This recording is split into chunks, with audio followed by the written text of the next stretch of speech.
Time. Hello, welcome. Happy second day of spring, and the weather is certainly helping us out. My name is Pam Cressy. I'm the president of the Alexandria Historical Society.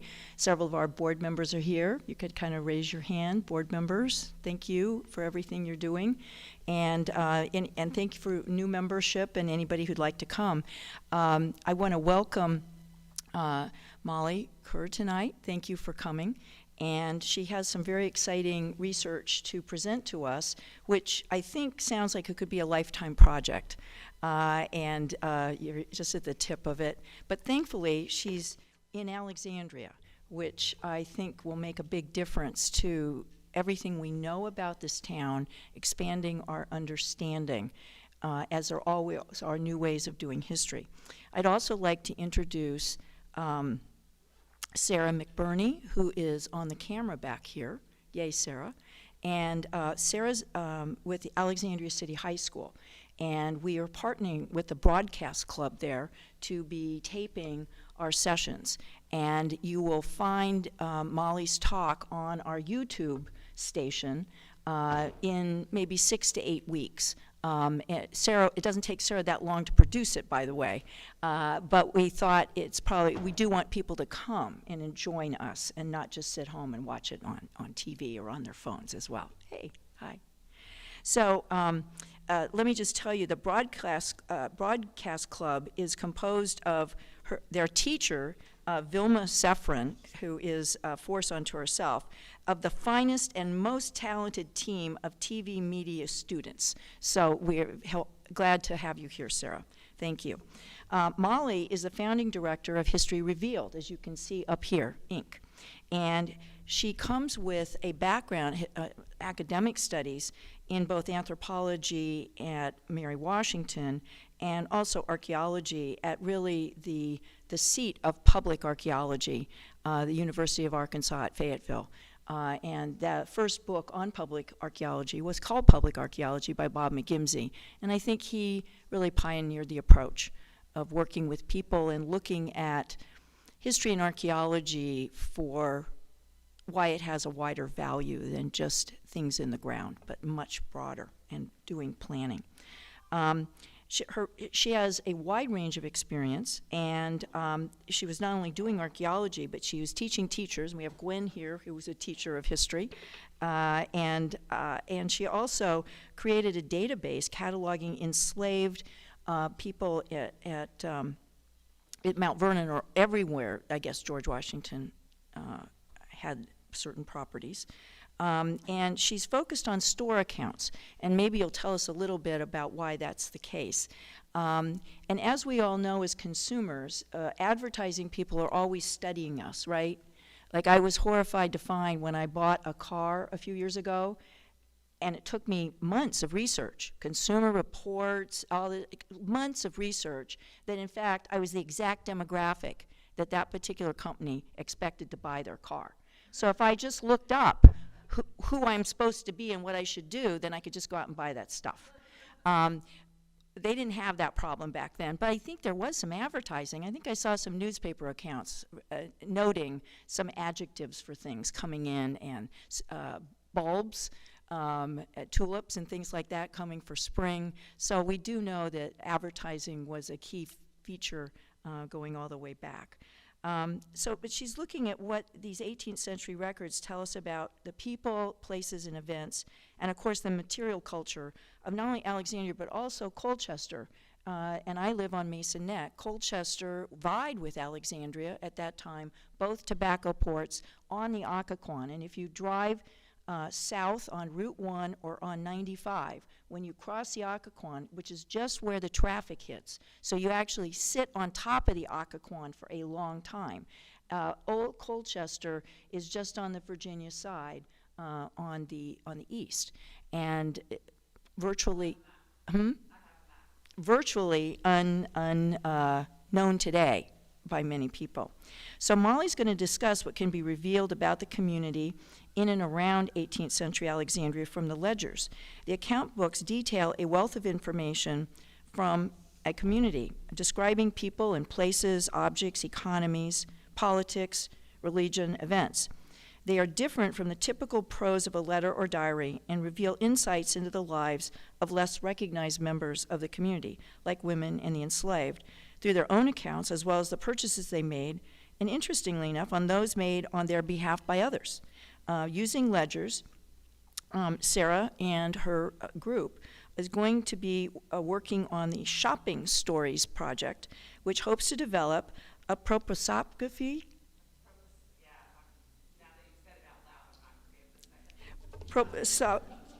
Prosopography, which has a study that identifies and relates a group of persons or characters within a particular historical or literary context. So we're going to take things and put them together with the people and see what it means, even if we can't pronounce the word. The current project focuses on the Alexandria community and its consumer habits right before the Revolution and beyond, using the ledgers from 1770 to 1802. And that is really such a fascinating time, right before, during, and after the Revolution, when Alexandria is going through so much change. And they belong to Robert Townshend Hooe. I was taught to say the word Hooe. In Fairfax County, they say Hooe, anyhow, H-O-O-E, and his associates, as well as the personal ledger of John Mills, who was at Shooter's Hill and where Alexandria Archaeology has excavated for many years. She has worked on crowdsourcing, transcribing platform called From the Page, where volunteers record the data from the ledgers and journals in a template and assist in reviews of previous transcriptions. Her work has been funded by our own local Historic Alexandria Foundation. We have one or several members representing us. Yeah, Gail, yeah, right. And as well as the Omohundro Foundation, or Institute. And her ledgers from this initial phase focused on the accounts of John Glassford and Company. And this is all going to be published online for us to be able to read. So thanks, Molly. Welcome.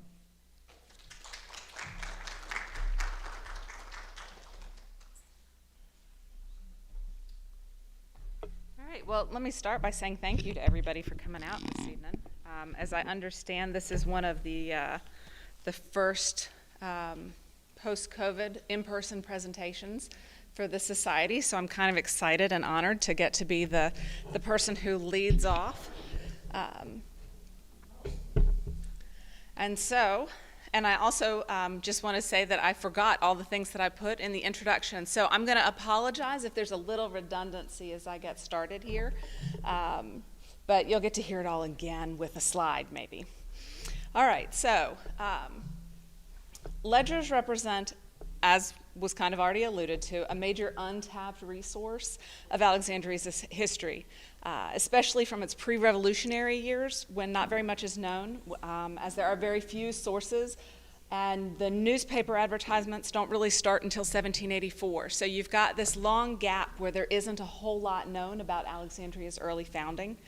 And because of the nature of store ledgers, they capture the daily lives of both the rich and the poor who purchased on credit, and that provides a small window into the lives of those who are historically underrepresented.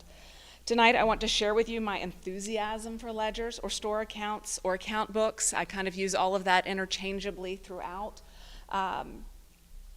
and what can be learned from them. And as Pam has already alluded, this is likely a long time project. Because there is a lot to learn and there are a lot of ledgers out there to work through. And I do want to say just up front, because I know that I am presenting in front of a group of people who love Alexandria's history.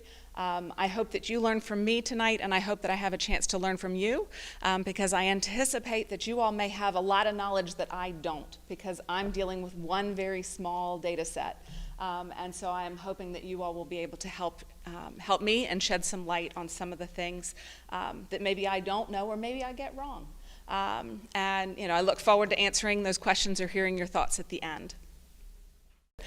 So the Shopping Stories project began as a crowdsourced transcription partnership between George Washington's Mount Vernon and the Fairfax County Park Authority in 2011, thereabouts.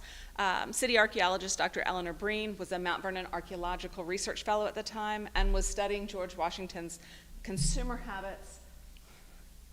We're getting closer. Okay. Oh, there we go. George Washington's consumer habits by looking at his orders and invoices with London. Dr. Breen was interested in comparing Washington's consignment purchases against the local direct sales taking place in towns close to Mount Vernon, like Colchester and Alexandria.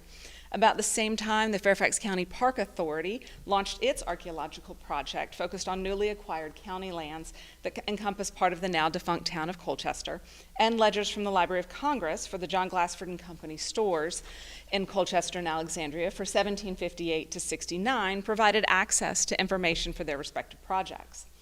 With over 4,000 crowdsourced transcripts created by over 300 volunteers all across the country, History Revealed, my organization, took over to shift it from a transcription project to one looking at ways to analyze the transcripts and make them more accessible to researchers.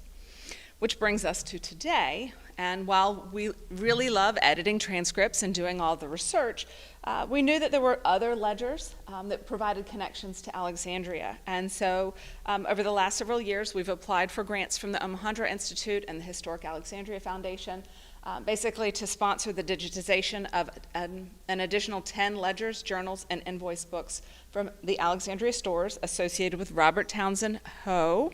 And so that was going to be one of my questions for you all. If anybody else has, is it Hooe?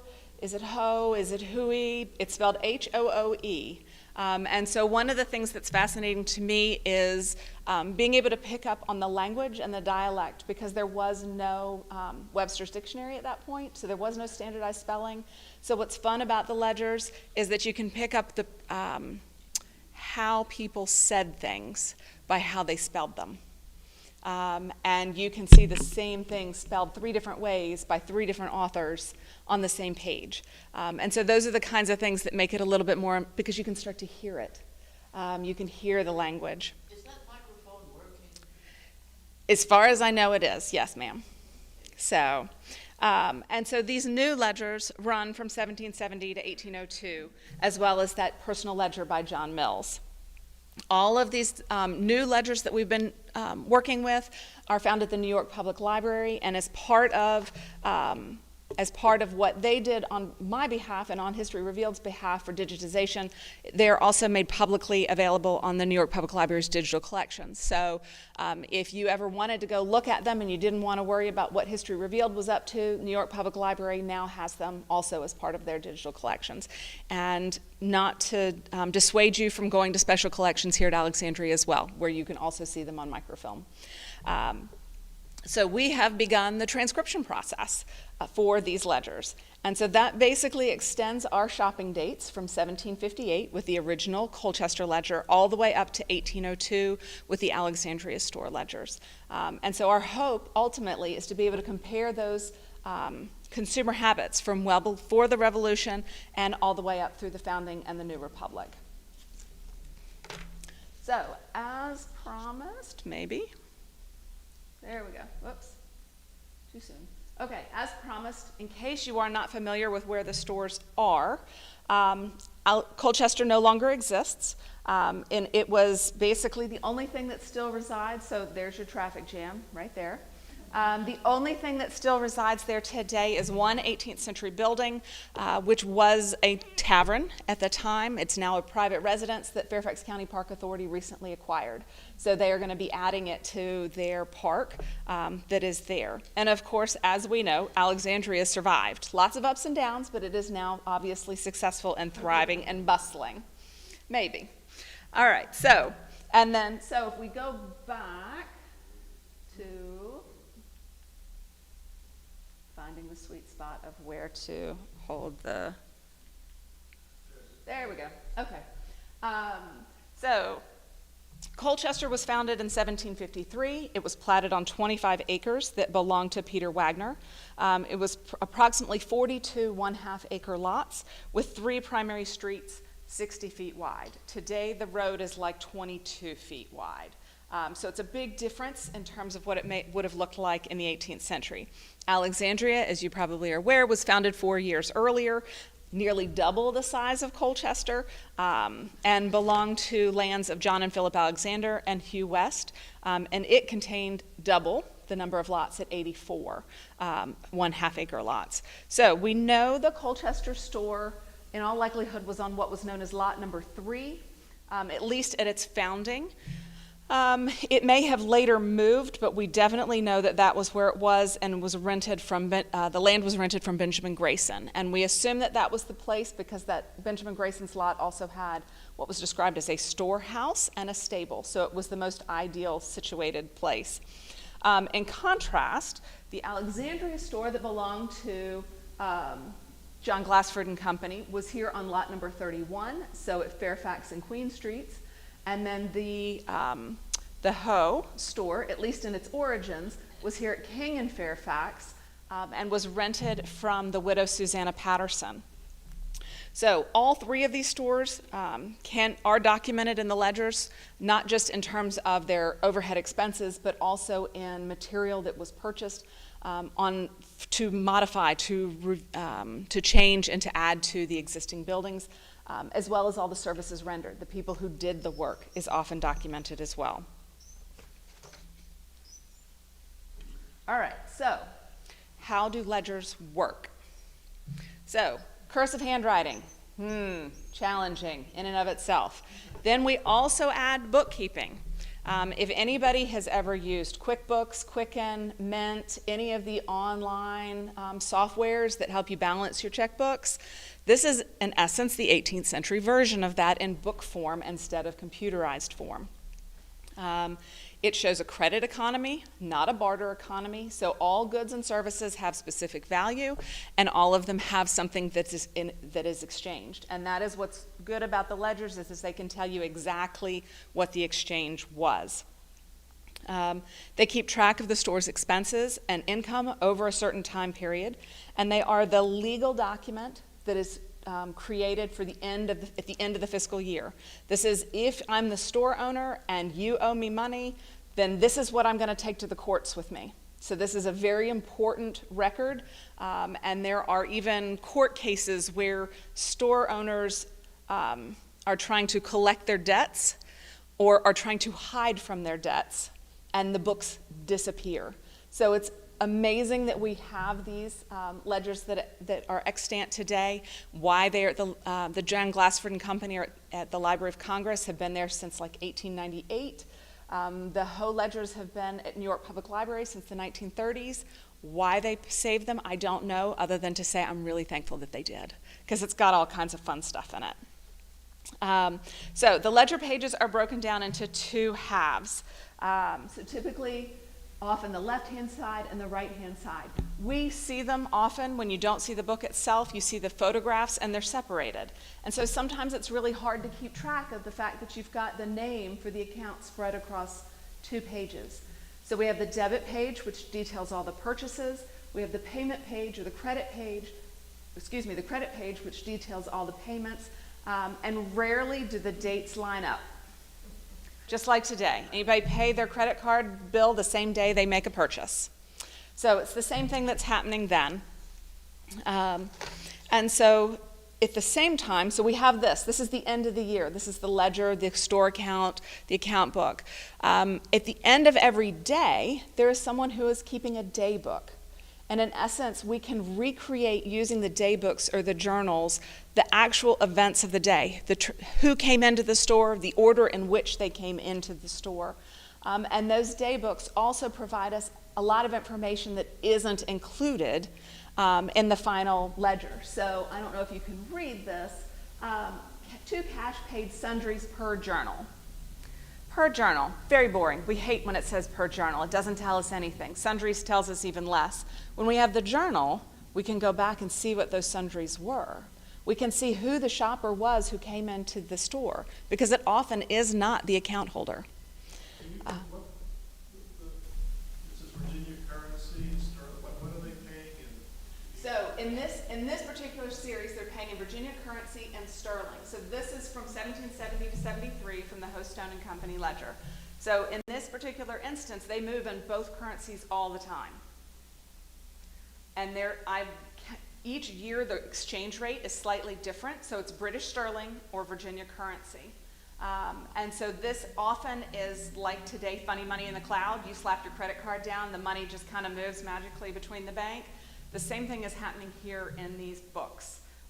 There's rarely any hard currency in motion, so everything is moving kind of in this credit cloud-like way. And so in this particular instance, none of these transactions occurred in sterling, British sterling. They only transacted in Virginia currency. And the rate is usually somewhere around 1/3 to 1/2 more. So if it's 5 shillings British sterling, it's going to be 10 shillings Virginia currency. And it fluctuates from year to year, so they have Virginia almanacs. They're great resources because they often keep that price the same throughout the whole year. So unlike here today when it fluctuates day to day, where you have to go online and figure out when are you going to buy that before you go overseas, it pretty much started at the beginning of the year, the rate, and that was the rate for the whole year. All right, so at present, we have started transcribing again. So we have 2 different phases of the project going on right now. We have the research and editing phase, and we have the transcribing phase. And we would love your help with the transcribing phase. The Historic Alexandria Foundation grants are helping fund our ability to put everything up on this platform called From the Page. It's a crowdsourced platform, and we currently have 5 of the Hooe-related ledgers and journals available to transcribe, as well as John Mills's ledger is also up there and available for transcribing. So if you want to dip your keyboard into exploring them specifically and translating them into a form that we can use later, we would love to have your help. And in fact, we're hoping to launch in the summer. Emma's sitting over here and I'm looking at her. We are hoping to start transcribing days with Alexandria Archaeology come late spring, early summer to get started. So you will be able to come and work with me and with a team of folks to do transcribing in person if you're not confident enough to sit in your lounger at home in your keyboard and watch HDTV and do it at home at 2 o'clock in the morning. So I encourage you to keep an ear out for when those opportunities present themselves. All right, so what does the transcribing the ledger entail? Anybody afraid yet? So as accounting documents, we want them to kind of resemble accounting documents in their transcript form. So we are using From the Page as our online crowdsourced endeavor. And so you can see how the challenge is from changing basically this handwriting into this format. And so some of the things that we definitely do are we repeat things over and over and over again, because otherwise that gets lost. Because of the way spreadsheets work, if you don't keep repeating it, then you lose it. So that basically, to William Hepburn's credit, paid Samuel Fielder's man Isaac. If you don't keep that connected to the seat at Shooter's Hill and with the date, that gets lost. And so you wouldn't know that it was at the seat of Shooter's Hill. So we want to try to kind of keep that, keep those smallest possible pieces together so that we can ultimately compare apples to apples. And so while all of the books don't have the same format, which can be very challenging, we have tried to create a template to do that. So can everybody, how are we doing with reading the cursive handwriting?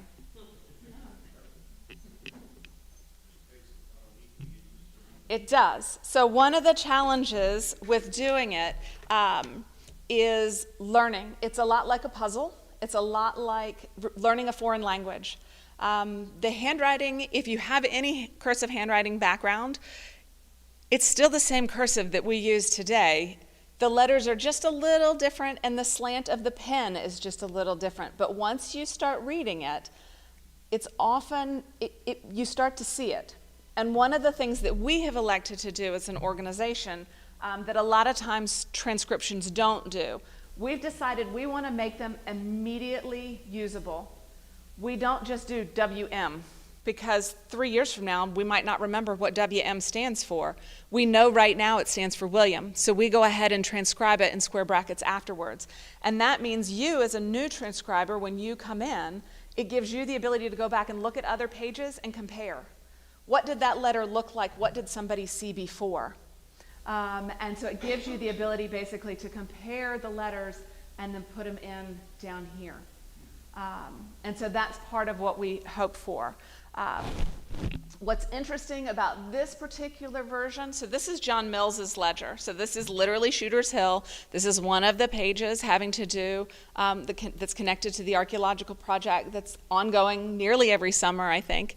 They actually talk about how the house is constructed, what materials were provided, who brought them to the site, who was engaged in the construction.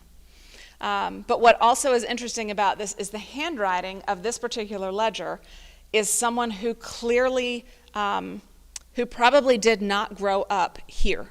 They did not learn how to write here, and if they did, they learned from someone who was from the early 18th century, because their handwriting is distinctly different from what we see in all the other ledgers.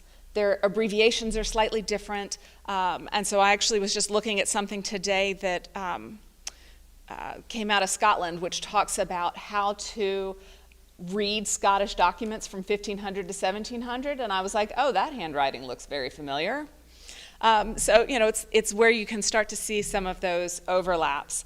But to ease your mind, we have put the instructions are on every page. There is a detailed glossary. There's a very detailed transcribing manual, and you are welcome to ask as many questions as you go as you want. We are very open to questions, and there's plenty of places where you can ask those questions as well.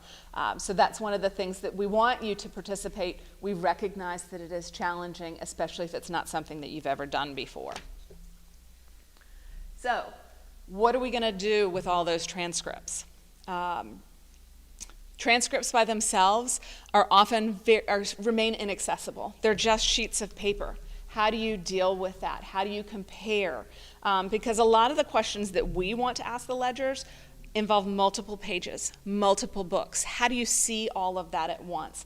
That goes back to the reason why we transcribe by putting in the, inserting what does the ditto mean. Does everybody know what ditto means? So see above, see before, see also. We want you to know what the ditto means when we do the transcribing, so that that doesn't get lost. And so when you want to look at lots of things, dittos quickly become very confusing if you don't have the definition. So we want to understand the types of questions that might be asked. So we've been asking ourselves and others for the last 10 plus years, what kinds of questions do you want to ask the ledgers, so that we can do our best to make sure as we create a database that we can find the answers to those questions. So if you're a genealogist and you want to focus on account holders, and you want to learn more about the account holders and the shoppers, you want to be able to type that person's name in and see what comes out. If you are an archaeologist, you may be in search of a particular object because you want to know who purchased it, how many were purchased, how much it cost, because you found one in the ground during an excavation. If you're a museum curator, you are researching a particular house and you want to be able to put that house back together, so you want to know what was purchased to go into that house. So we wanted to be able to create something that researchers at all levels will be able to gain access to. And so we want to be able to focus not just on the names, we want to be able to focus on the people, we want to be able to focus on the dates, we want to be able to focus on the objects. So once the transcripts are completed and edited, of which we pretty much have the Colchester 1760 to 61 ledger completed and edited, what happens next is what I imagine many of you who were quite panicked about transcribing will be able to do, which is dig into our database. So with the Glassford ledgers in the editing phase, and the Hooe ledger still being transcribed, we have begun investigating ways to digitally publish over 9,500 pages, is what we estimate it's going to be, from the 22 ledgers, journals, and invoice books. How do you publish that and have it make sense so that you can query lots of things? So we've been working with teams from the computer science department at the University of Central Florida. They have a senior design class that students put their very young brains around trying to figure out how do we translate those 9,500 spreadsheets into a database that anybody can use on the internet. And so we think we are almost ready to go live in the next month, at least with the first draft of what that database looks like. It does, in fact, live on the internet right now. It's not very sexy. So I would encourage you to hold off maybe another month and then go to shoppingstories.org and see what we're doing. But one of our plans is, in essence, to be able to, so that you can see the relationships between things, as well as being able to see the results of when a search has happened, what you have searched on. So that is what our goal is with the project. So that is the hard part of tonight's presentation. So thank you for staying awake so far, because now we're going to talk about why is doing all of this exciting, because that is, I'm sure, what most of you all came to see. But I feel it's important, and as you can tell from my enthusiasm over it, that you need the background in order to see why what I'm getting ready to tell you is so challenging and so exciting to see the final results of. So what happens when you start taking a deep dive into the data? So names. We'll start with names. So when we think of people of the past, the first that usually come to mind are the famous ones, the ones found in our history books: George Washington, Thomas Jefferson, Abraham Lincoln. And while we are certainly getting better at thinking more broadly, most folks don't immediately jump to women or people of color in terms of the names that they think of. And in the world of primary sources, the same is definitely true. Many of the surviving documents were written by rich white men for rich white men. But how do you take those documents and find everybody else? Because a lot of times they are there. You just have to look again. So if we take a second look, we often can find the evidence of the everyday lives of everyday people, not found in the history books. And this is where my favorite document, the ledger, plays a really critical role. So if you are an African American attempting to get past the wall, the census of 1870, a lot of times you are limited by the documents of property records, wills, and inventories. But ledgers have lots of names in them and are an untapped resource for identifying both free and enslaved African Americans, as well as women and the poor, in a world of elite white male-dominated documents. Ledgers open a window into an entire community of individuals if we stop to take a look. Given that account books generally contain indexes, although some are incomplete or missing, we have sat down and gone page by page through each ledger to document all the account holders, all the people, the places, the organizations, and the store-related accounts contained throughout. This master list enables us to better identify those individuals, regardless of name spelling variations. Remember, there is no Webster's. And track them from 1758 to 1769 across ledgers in both Alexandria and Colchester. While some duplication undoubtedly still exists, we made a concerted effort to distinguish, for example, one Henry Bogues from another as he appeared in each ledger. At the moment, we have narrowed it down to 4 different Henrys, in case you were wondering, and our current names index catalogs the account holders found in the John Glassford and Company stores, but we hope to merge the list with the new additions from the Robert Townshend Hooe ledgers here soon. And this particular index is available on our website. So if you wanted to see who these 5,901 account holders were, you can go and take a look. So, while the initial focus has been on those who have accounts, we've also begun to identify all those individuals who made purchases in the 1760 to 61 Colchester ledger, those without accounts, and we have identified an additional 180 people. So that gives us a strong probability of a community of shoppers of well over 600 free and enslaved men and women at this one store in 1 year. And by contrast, we've identified an additional 257 names without accounts in the Hooe, Stone and Company ledger from 70 to 73, giving us nearly 500 shoppers in Alexandria. So in case you haven't gathered, we have started working and have gotten complete but are just starting to edit the Hooe, Stone and Company 70 to 73 ledger. And so we hope to be able to do a compare and contrast between these two stores, kind of a decade apart. So what happens if we start focusing on just those who are enslaved? In combing through the John Glassford and Company ledgers, we found 6 enslaved men and women with their own store accounts, independent of their enslaver. 4 men, Davy, Will, and Jack, and 2 women, Sue and Rachel. In the Alexandria-based Hooe, Stone and Company ledger, we only find 1 man, Syphax, and in the later Hooe and Harrison ledgers, 1786 to 89, a Jack Robinson. We are still working out whether Syphax and Jack Robinson were enslaved, so please be sure to let us know what you know.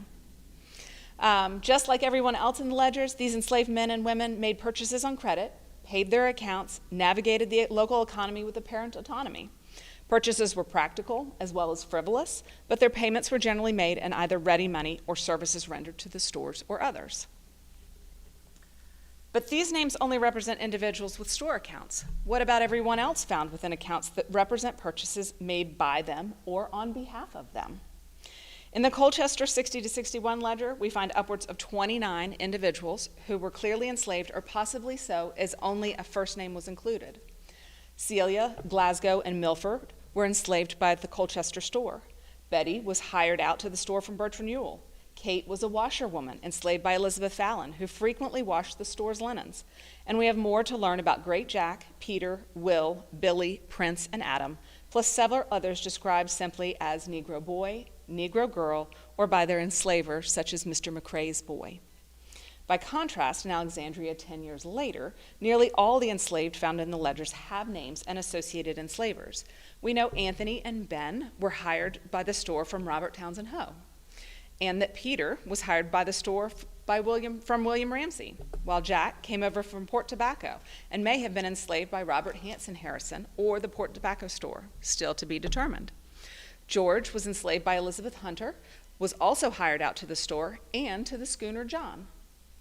In addition to George, the schooner John also hired Watt from Robert Hanson Harrison.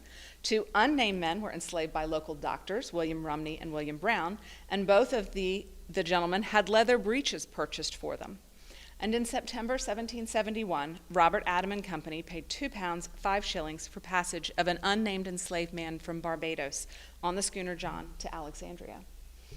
An interesting contrast between the Colchester and Alexandria stores is the lack of enslaved women identified in the later Alexandria ledger.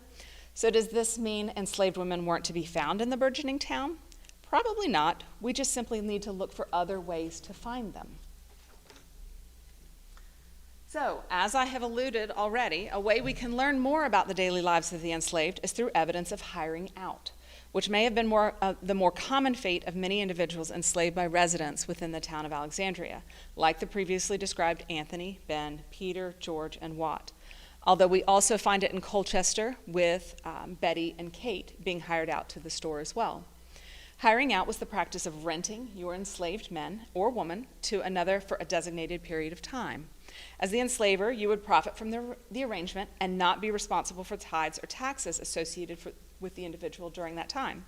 Usually, evidence of the practice is limited to occasional receipts found in individuals' private papers or later newspaper advertisements, either advertising availability of or seeking enslaved individuals with specific skills. What makes evidence of hiring out in the ledgers unique is we can sometimes learn exactly what those individuals were doing when they were hired out. For example, in late February 1772, we find that at least 2 individuals were hired by the store from William Ramsey and Elizabeth Hunter to bail out the store's cellar. Anybody have a cellar in Alexandria that floods? Courtesy of George Washington's weather journals, we know that at the beginning of February, heavy snows occurred that took most of the month to melt. And by February 20th, although nearly melted away, they had several days of very heavy rains and brisk northwest winds. So between those snows and heavy rains, all of a sudden drainage around town proved challenging and required the store to seek help for bailing out their cellar on February 21st, 22nd, and 25th. They needed some help to remove clearly the water that had flowed into their cellar as a result of the melting snow and rain. And what I find particularly interesting about the second entry is to cash pay Mr. Ramsey's Daniel for helping to bail the cellar. So in this instance, Daniel was paid directly for his services. This wasn't paid to William Ramsey. This was paid to Daniel directly. So he now has ready money, or at least credit with the store to spend at a later date.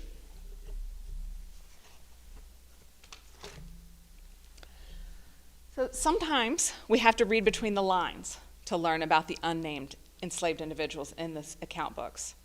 If we exclude the ready money accounts that simply document an immediate purchase and payment and focus on the named accounts, how might we begin to identify purchases made on behalf of the enslaved?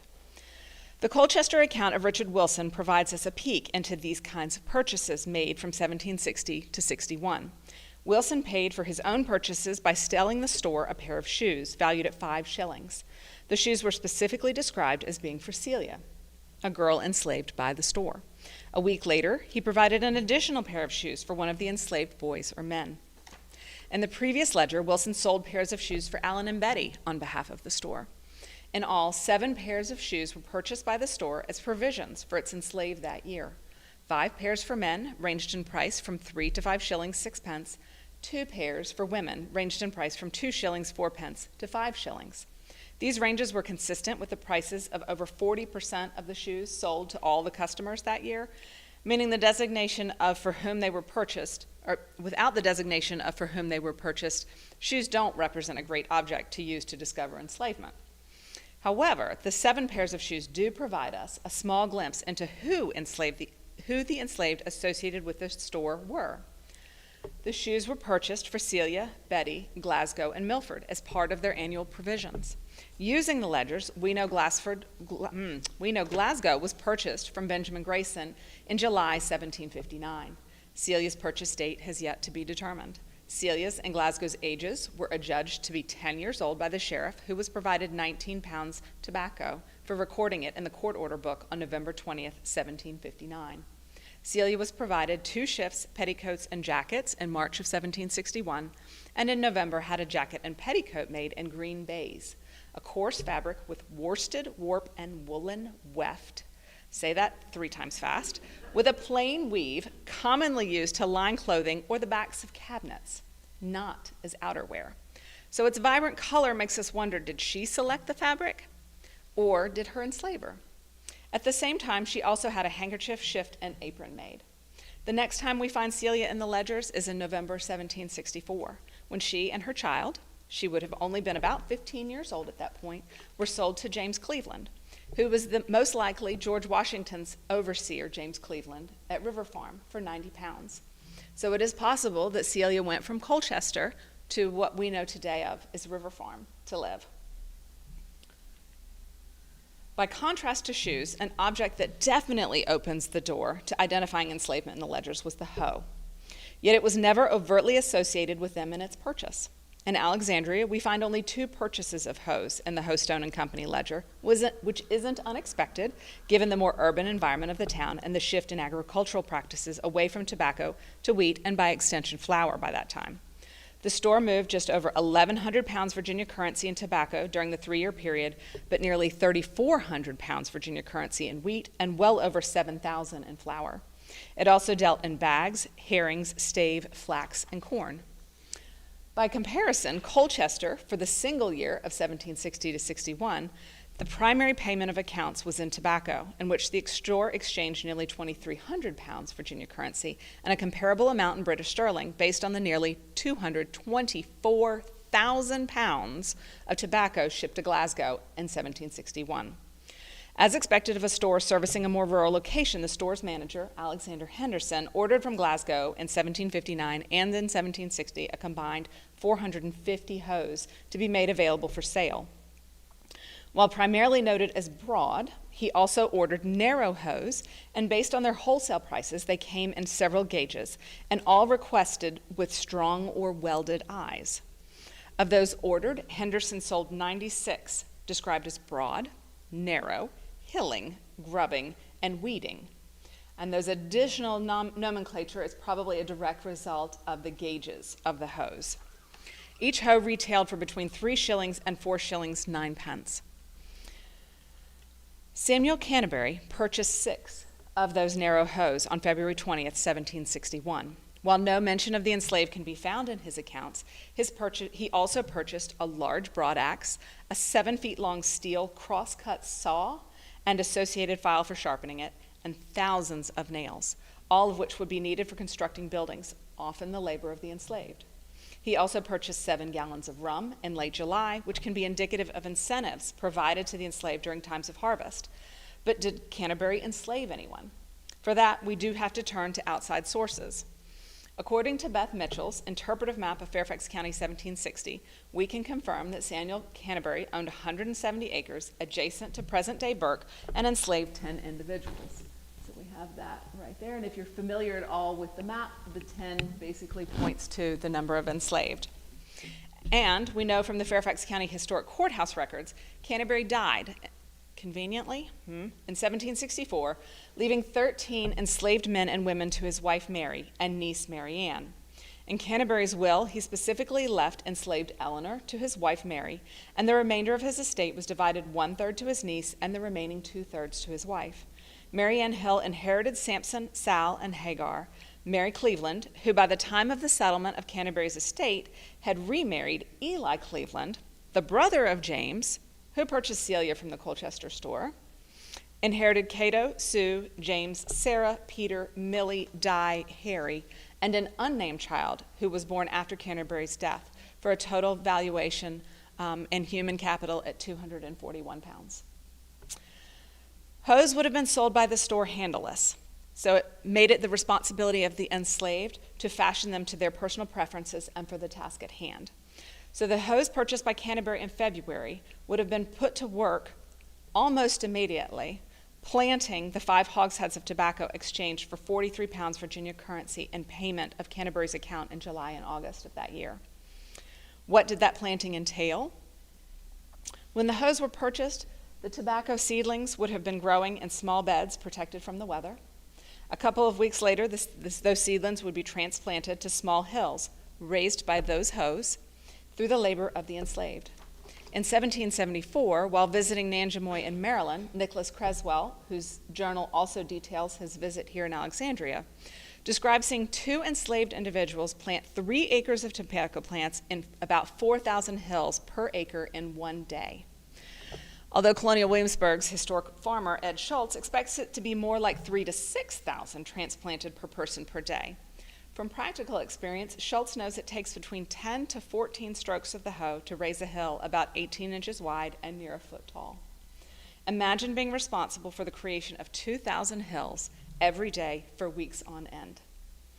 How tired might you be?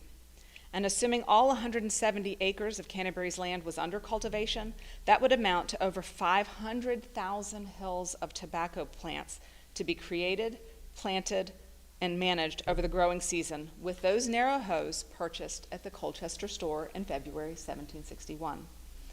Their purchase amounts to our ability to have a much larger exploration into what the lives of the enslaved would have been like for those responsible for growing and tending tobacco in Virginia. So, in my final example this evening, we turn to purchases made directly by the enslaved themselves. One of the interesting stories to come out of the ledgers has been the ability to learn more about the enslaved community and its connections within the larger community, especially through the accounts of enslaved individuals. Jack represents a case study of the enslaved experience in Colchester. Jack maintained an account with the Colchester store through every extant ledger. Based on the account header, we know he was enslaved by the estate of Mr. Linton. A search of local probate inventories provides a clue to who Linton may have been. Moses Linton died in 1752, 7 years prior to Jack's appearance at the Colchester store. At his death, Linton enslaved 18 individuals. With Jack's value at only 17 pounds, we assume he was fairly young at Linton's death, but regardless of his age, by 1759, he was acting as an independent carpenter with the freedom to hire himself out and shop in Colchester, over 13 miles away from his presumed home. So this basically is the border at that time between Loudoun County and Fairfax County. And I don't know if you remember where Colchester was, but it's way down here. To help pay for his purchases, Jack made furniture for the store. He sold to the store eggs and ducks. He worked for at least 11 different people who provided him credit toward his account, including the construction of at least 2 coffins. In 1768, we even find evidence of Jack hiring himself and his son to Alexander Henderson for over 6 months, which provided Jack 29 pounds, 5 shillings of credit at the store. And in case you were wondering, that's about the same amount that an average journeyman tradesman would make in a year at this same time period. Over 10 plus years, Jack made 216 purchase transactions at the store. 44 of those were made by or on behalf of others, both enslavers and enslaved. An item Jack repeatedly purchased was rum, including purchases of it for enslaved Will, Joe, Tom, Milford, and Harrison. He even paid the store debt of joiner John Monroe, who enslaved Will. The ledgers provide 3 additional hints of Jack's personal agency: the rental of his horse, primers, and shot, powder, and gunflints. In 1764, Jack was paid 10 shillings for the use of his horse. Whether this horse belonged to Jack or not is irrelevant, as he was the one who was paid by the store for its use. Like today, horse ownership was limited to those with access to the resources to provide for it. The only purchase Jack made to imply he was responsible for the care of an animal was leading lines. No other tack was purchased. And although having access to a horse is inferred through credits for running errands and moving goods on behalf of the store and others in the community, we don't know if Jack was provided the horse as part of Linton's estate, or did he own it outright. The likely answer is that he did in fact own it, only because the store would have provided the credit for the horse to Linton's estate, not directly to Jack. In 1766, Jack purchased 2 primers, which implies either he or someone in his household was reading or learning to read. Contemplating Jack's literacy poses more questions than answers, but shows his pursuance of an ability that many of his white neighbors had. Aside from his purchase of these books, we will be unlikely to learn anything more about Jack's ability to read or write, but we are ever optimistic. The final item purchased of interest is shot, gunpowder, and gunflints. As of 1748, Virginia law forbid enslaved individuals from owning or possessing firearms, with a punishment of up to 39 lashes and the weapon seizure. Yet here was Jack repeatedly making purchases connected to firearms: 8 purchases of shot and gunpowder and 2 purchases of gunflints. Henderson would be well aware of the law, yet sold these items to Jack anyway. It is likely Jack used the shot and gunpowder for hunting to supplement his family's diet, or to sell, like the ducks sold to the store, but as he also purchased from the store sugar, molasses, pork, including a whole hog, beef, including a calf, salt, and corn. So, as you have hopefully gathered, the ledgers reveal a myriad of ways goods tell the story of the communities in Colchester and Alexandria, as well as more about the store's customers. They show that nearly everything imaginable was made available for sale, from yards of fabric to building supplies to medicines, spices, alcohol, and even human beings like Celia. In addition, the ledgers reveal much about the operation of the store, from wages earned, rent paid, food acquired for consumption, and hints at the daily lives of the enslaved belonging to the stores as well as its customers. For historically excluded communities, the ledgers have much more to tell us about individuals like Jack and their connections, as well as how the status of enslavement was understood by the Colchester and Alexandria communities. As we continue to move the transcripts into a digital format, we look forward to learning more from these ledgers about the tumultuous decades of great political change in the Virginia colony, from a war with France to the founding of a new nation. So lastly this evening, since as you can gather we've wrapped up here, I want to thank the Historic Alexandria Foundation for its continued support of this project, and especially to you all, the Alexandria Historical Society, for giving me an opportunity this evening to share a few of the interesting discoveries we've been able to make by looking at ledgers through the Shopping Stories project. So thank you all very much.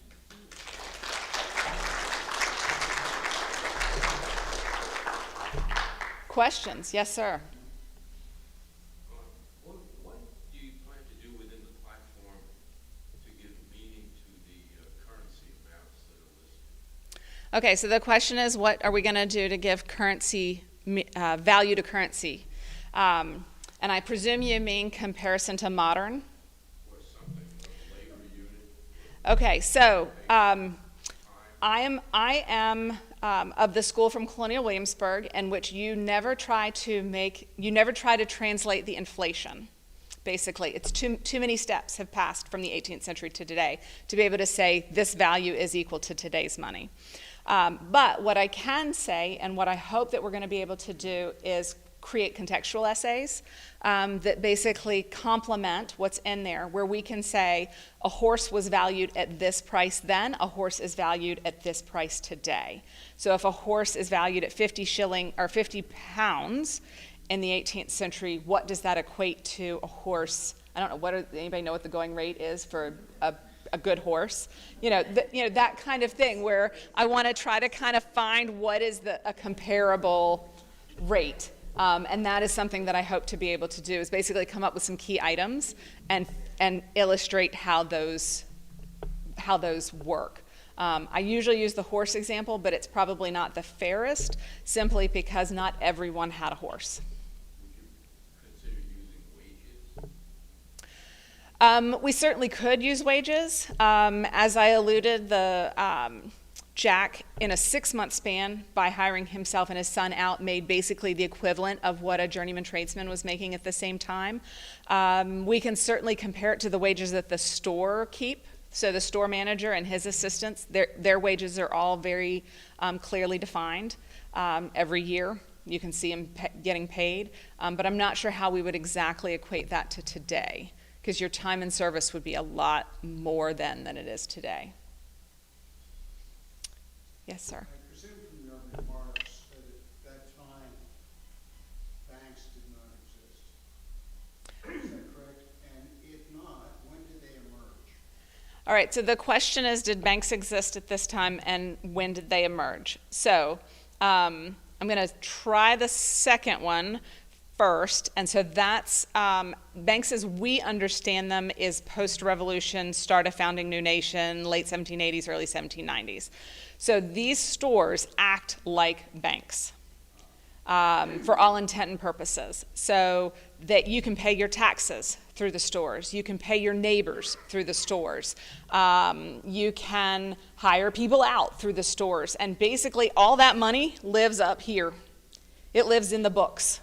It never is seen, but everything has value. And so everything moves between, everything just basically moves on the pages. So one of the challenges of the ledgers is that one page doesn't give you all the information.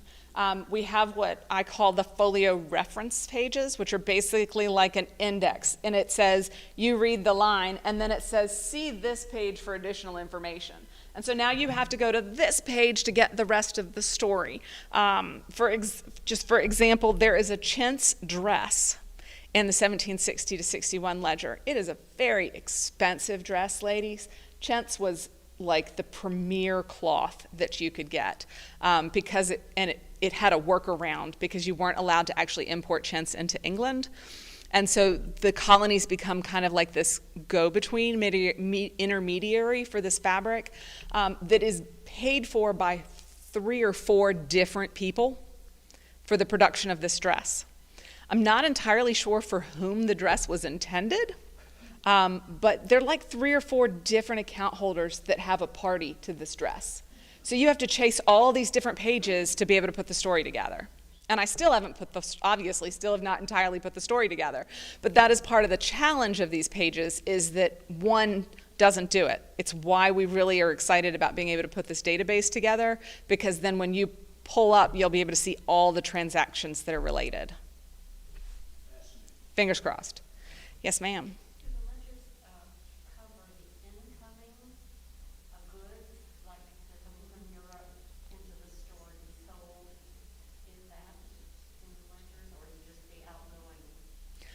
Okay, so the question is, do the ledgers detail the incoming goods? Yes. So we do not have, in essence, the invoice books for the most part. We have, well, I stand corrected. We have one invoice book, which documents all of the goods that were coming into the Hooe, Stone & Company store. I haven't figured out how to start tackling transcribing that yet, so that's just kind of lingering out there and waiting, because that's going to require a completely different template than the one I'm currently using. What the stores do, however, is, and in some ways we could kind of track it is if something came in a particular crate that had a specific number on it, sometimes you will see 25 hose, number 8. The number 8 isn't referring to the gauge of the hoe. The number 8 is referring to the container that is associated with an invoice book that is not extant. So, yes.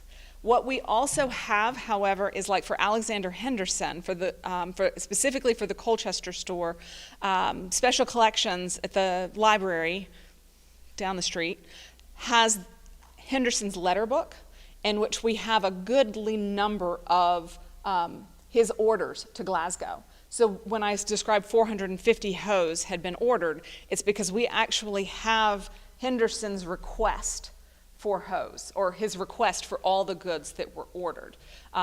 Eventually, we hope to marry them back up with what is sold against what we know he ordered. But that is back to that being a long-term legacy project.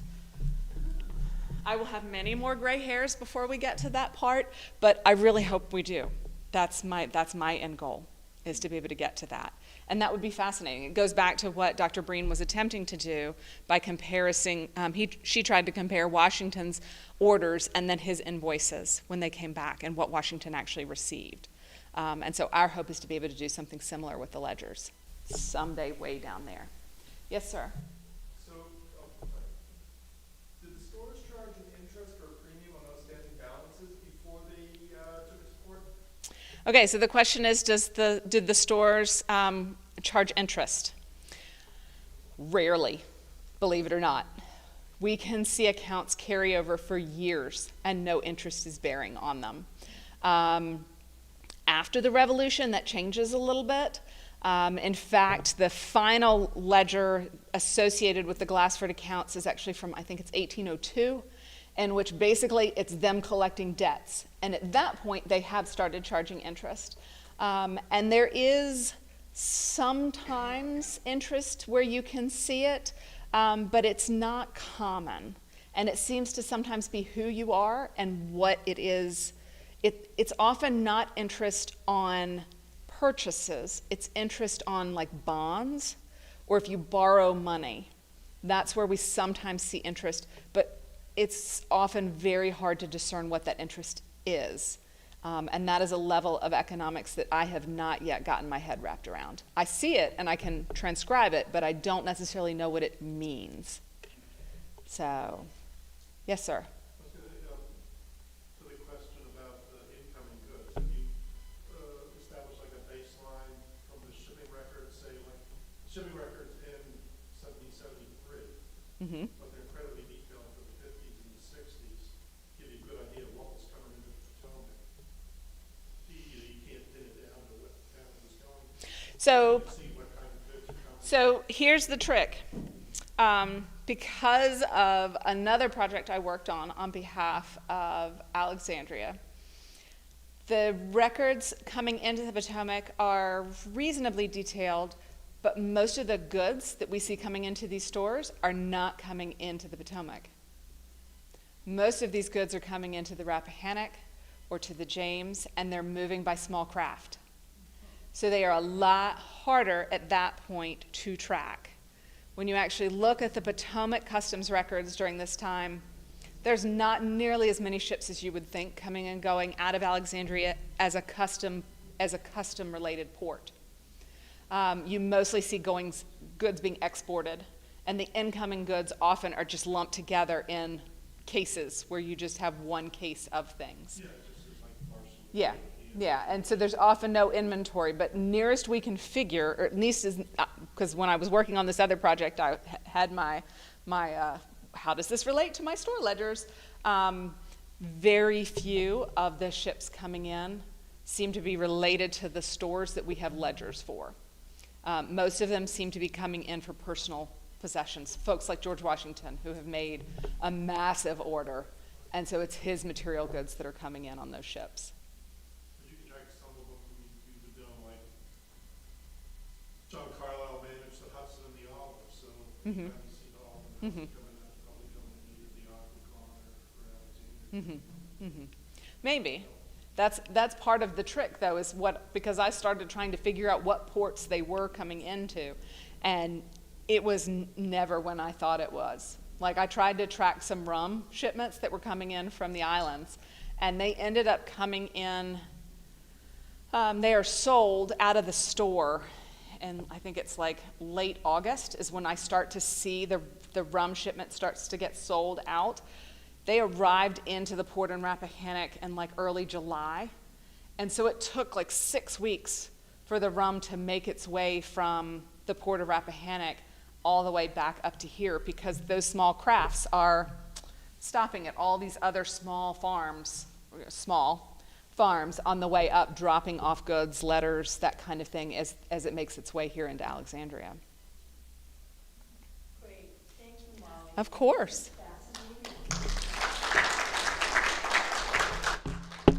Thank you. Yeah. I'll trade places with you. Okay. And I'll get my water, and I will turn that off.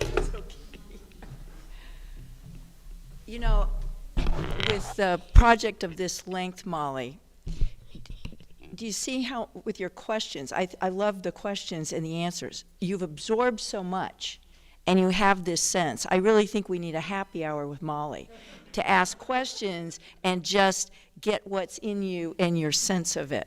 And so thanks for really good questions.